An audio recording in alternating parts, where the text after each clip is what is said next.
Hey meal preppers, it's Allison, Prep Dish founder.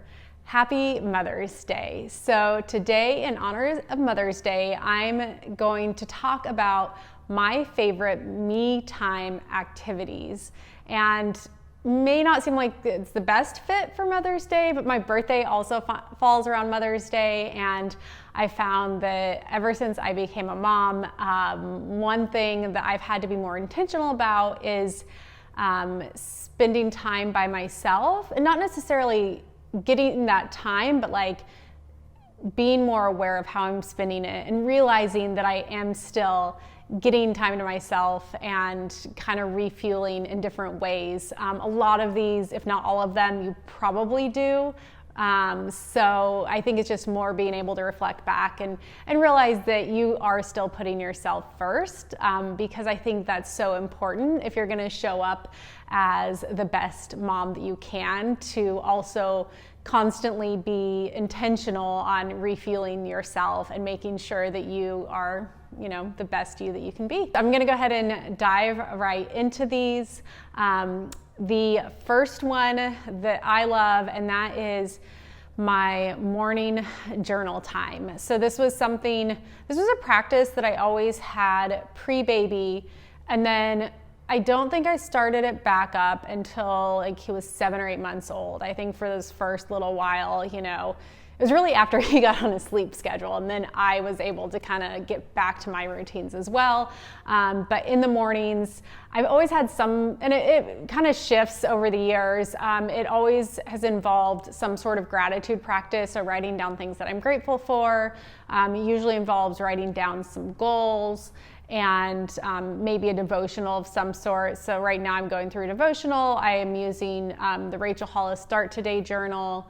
And I also have, well, I guess the gratitude is a part of that journal process. And for me to make it kind of a step further, make it really feel like some special time for myself, is I go outside, and one of my cats comes with me. It's really cute. So we go down the hill, and there's a swing, and I sit in the trees. And I don't know, early on when I started doing this, my cat realized I was doing it, and so she like follows me like a dog down there. And it's really sweet because I have 2 cats, and so the other one is definitely with me most of the day, and so that's kind of like this weird alone time that I get with her.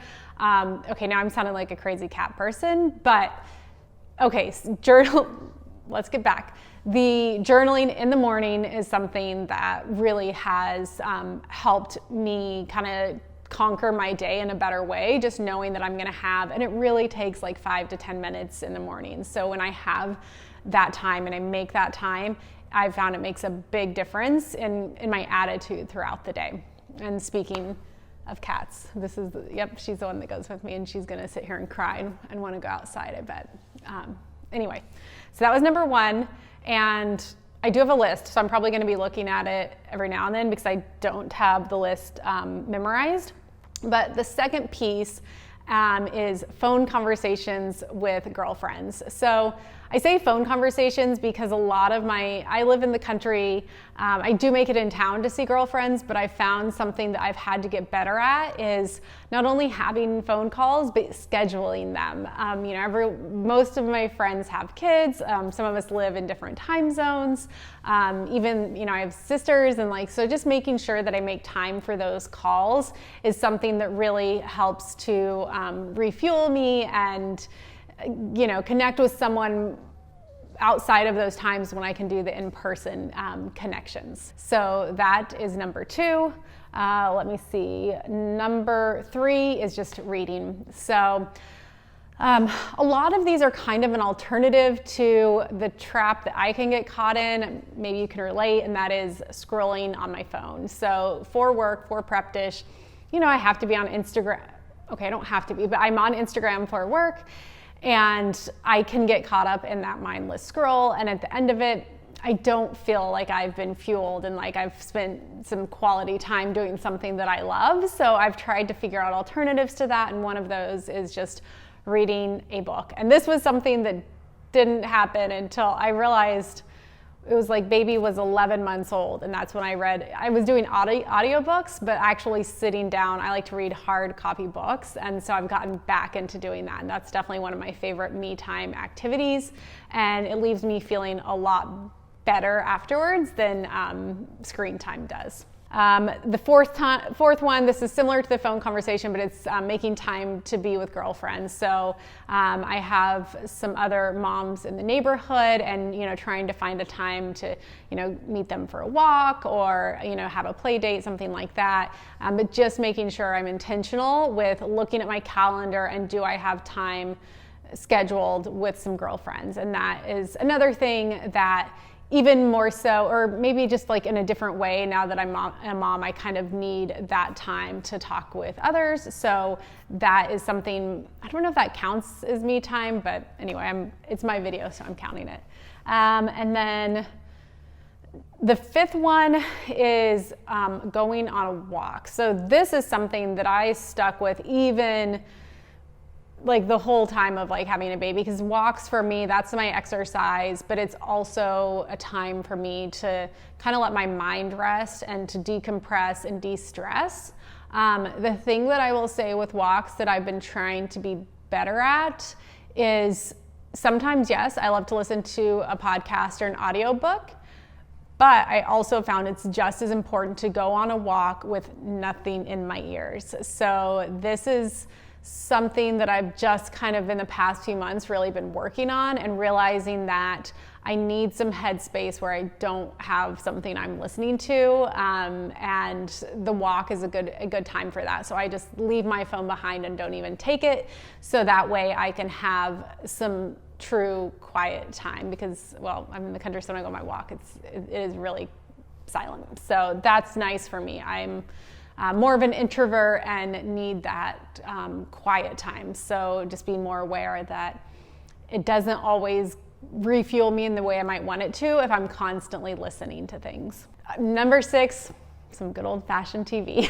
So this, at the end of the day, once Ivan's in bed, and if I just need to like disconnect, I sit down and watch some TV. I love me some Real Housewives. What can I say? We actually have a TV-free house. We don't have any TVs in our house, but I have my laptop, and I always joke that if I'm gonna watch TV, I might as well really get my whole money's worth. So I'm only gonna watch one show a week. It's gonna be some reality TV. So that helps me. Number 7. So the last one on the list is maybe not a surprise, especially if you've been following me for a little while, and that is cooking. So, and this is something I've kind of had to come full circle with. I worked as a personal chef for years, and then with Prep Dish, I, in the beginning, did a ton of recipe testing. I don't do all of the recipe testing anymore, but for work, I have to cook a lot. So I've had to get back to a place where I really enjoy cooking. I've always loved cooking. That's why I went to culinary school and have the career that I have. But it really, truly is, at the end of the day, or in the middle of the day, if I have to pause for lunch and go and make something, just really trying to enjoy that, and realize that it is a way that I'm kind of giving back to myself and my family, and enjoying the process of cooking, or dare I say meal prep. I don't know. I really do enjoy it. So that's another me time activity that can feel indulgent if I let it, and realize that it's a choice I'm making versus something I have to do. And I think that's kind of the differentiator on a lot of these activities, in terms of realizing that these activities are something that you are choosing to do for yourself, and they're not an obligation, but they're something that you're doing to give back to yourself and to refuel yourself. And then if you want to know more about how I have stayed connected with girlfriends, especially right after having baby, I did a video on staying connected a few months ago, so I'll link that here. And then in terms of the cooking, if you want to know one of my favorite things to meal prep, it's freezer meals. And I have a whole video on that, including a free download of my favorite freezer meals. So check that one out. I'll link that here as well.